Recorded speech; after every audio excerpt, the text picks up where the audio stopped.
ZDTech. 3 minutes pour tout comprendre.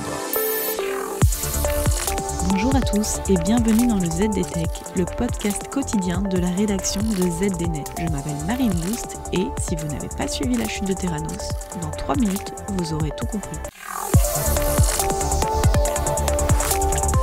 Elizabeth Holmes, la fondatrice de la start-up Theranos, a été condamnée au début de l'année pour fraude.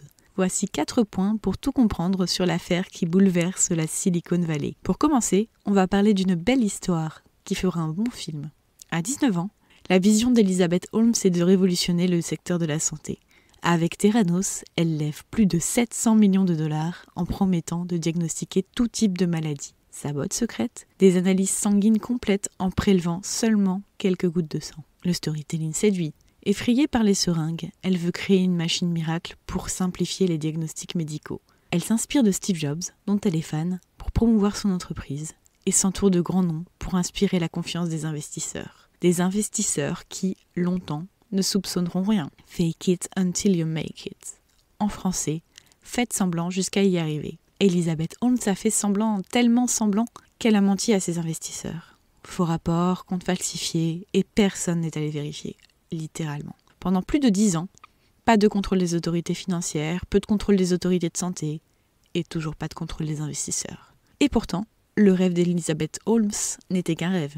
Sa machine miracle n'a jamais fonctionné. C'est finalement la presse qui révèle le poteau rose. Il aura fallu le travail d'enquête d'un journaliste, alerté par les soupçons d'un expert et des rumeurs de clients mécontents, pour que les autorités s'en mêlent. Et Elizabeth Holmes n'a pas échappé au tribunal. Au terme d'un long procès, elle a été reconnue coupable, notamment d'escroquerie.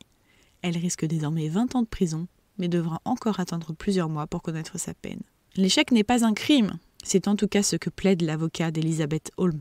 Et en effet, de nombreuses startups lèvent des fonds, parfois de belles sommes, et beaucoup échouent.